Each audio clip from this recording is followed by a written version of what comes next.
Olá, meu nome é Paulo Marcioli, eu sou autor do blog Esperando Paulo, que é um espaço onde eu publico resenhas e artigos de história, de política, de literatura, sempre com um viés nacionalista e anti-imperialista, sempre em defesa da cultura brasileira e da soberania nacional. Hoje eu vou fazer um vídeo que na verdade vai ser o primeiro de uma série de vídeos que eu vou fazer sobre a história de cada um dos estados da Federação Brasileira, e eu escolhi um estado aí que teve grandes representantes, ilustres representantes da cultura, da política nacional. Na cultura a gente teve figuras aí como Jackson do Pandeiro, Ariano Suassuna, Pedro Américo, grande pintor aí que tem vários quadros aí sobre a independência brasileira, aquele quadro famoso que está no Museu do Ipiranga. Na política a gente teve Epitácio Pessoa, que foi presidente da República Velha, seu sobrinho João Pessoa, né? José Américo de Almeida, que além de governador também foi um grande escritor, né? Autor da Bagaceira. Eu estou falando então do estado da Paraíba, e eu vou tratar isso através da literatura de cordel de um jornalista que chama Vicente Campos Filho. Esse aqui é apenas um dos livros, né, desses pequenos livros de cordel que eu tive acesso dele.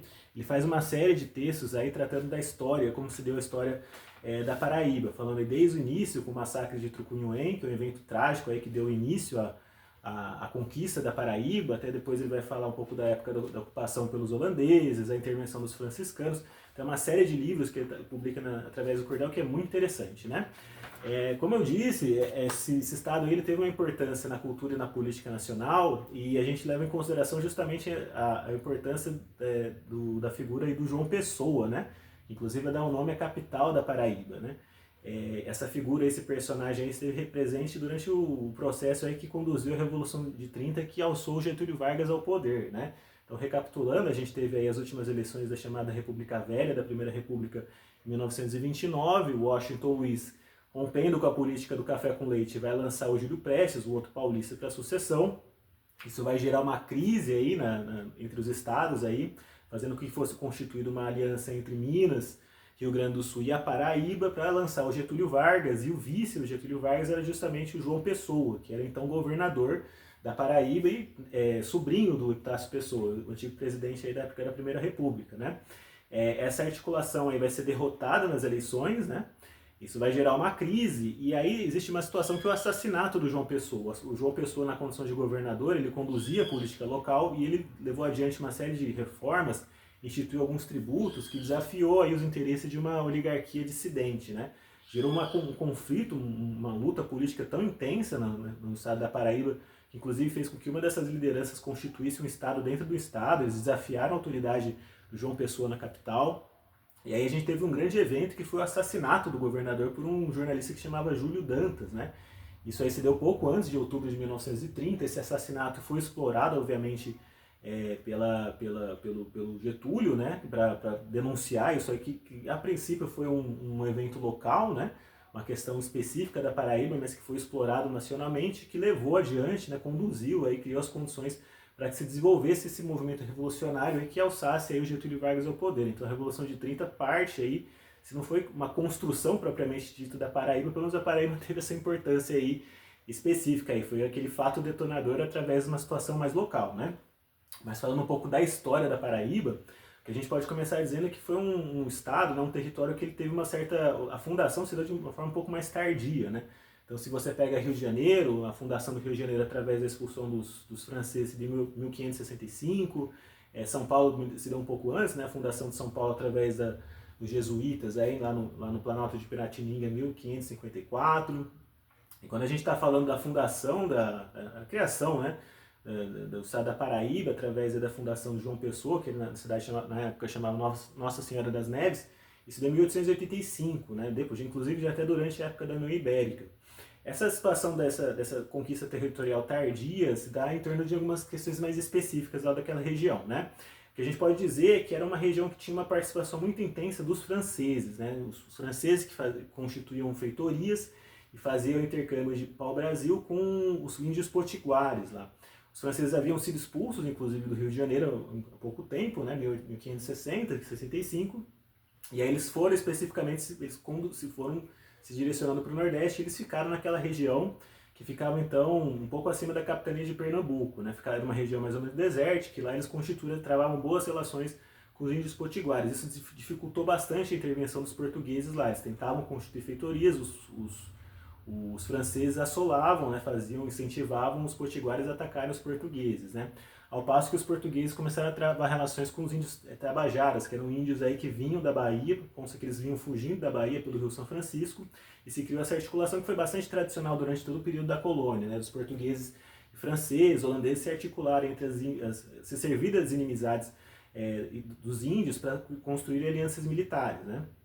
Mas uma coisa interessante é que toda a fundação de um povo, né, tem seus mitos fundadores, né, e não é diferente com a história da Paraíba. Então a gente tem esse grande evento, que inclusive é explorado nessa literatura do Vicente Campos Filhos, né, que é o Massacre de Tracunhaém, que é um evento muito pouco conhecido de nós aqui do sul, do sudeste. Eu pessoalmente não conhecia essa história, achei muito interessante, que inclusive faz uma alusão inclusive até ao romance Iracema, né, do José de Alencar, A Virgem dos Lábios de Mel, que é a história que foi o ponto de partida da fundação da criação do estado do Paraíba, né, desse território.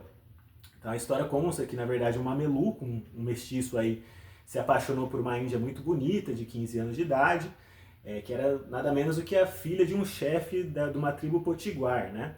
Ele se apaixonou por ela, e ela era a tal da Lábios de Mel, né? Essa indígena, essa cunhã, e ele vai pedir, né? Vai pedir a mão dela, e os índios potiguares vão aceitar com a condição de que ele fosse incorporado à tribo e assumisse seu estilo de vida, né? Dentro daquele estilo, foi muito explorado, quem trata bastante disso é o Darcy Ribeiro, né?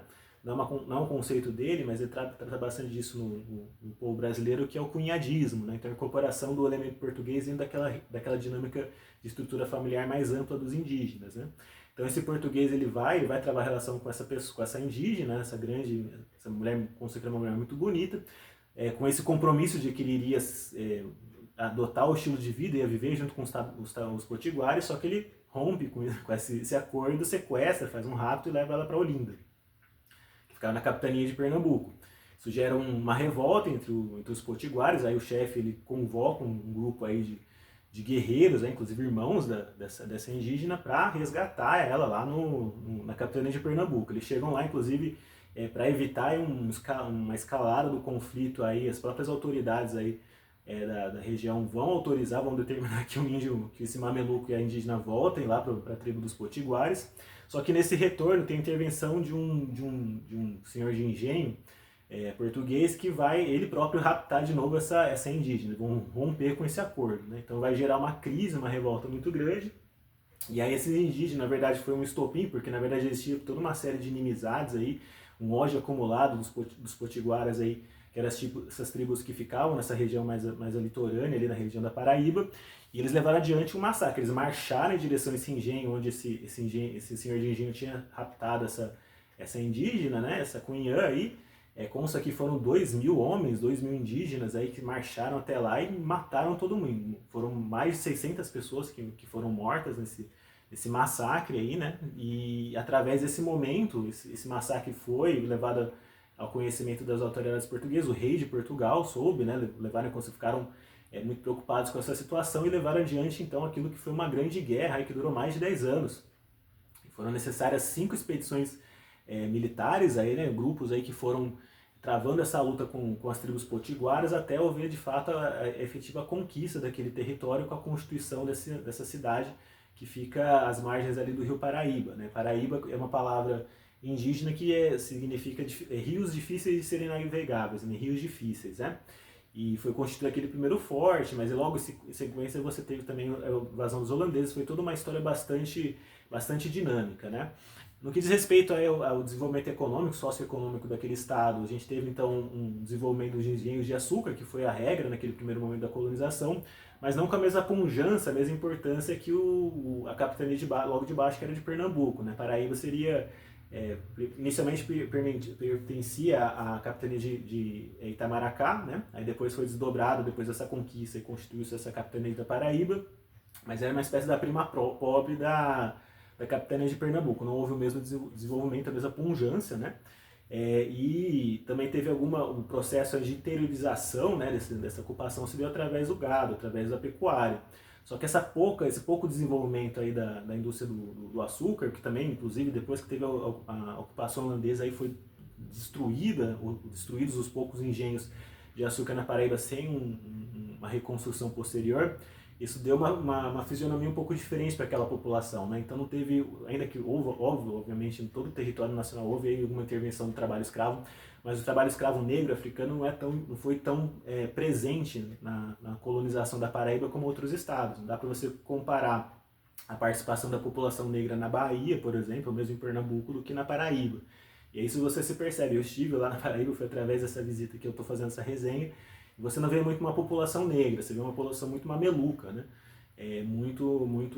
Tem os galegos, né, que são aqueles que vêm da origem holandesa, né, aqueles que são os mais loirinhos, mais branquinhos, mas muito mamelucos, essa mistura do branco com o índio, né? Esses índios potiguaras, depois da conquista aí, né, da vitória e empreendimento dos portugueses, aí, que realmente conquistaram aquele território, eles seguiram em direção ao norte, né, e eles constituíram uma cidade que é um município que existe até hoje ao norte, na divisa entre a Paraíba e o Grande Norte, que chama Baía da Traição, né, que é uma cidade que consta que tem ainda a maior reserva, aí, né, maior contingente de índios dessa tradição potiguara aí, né.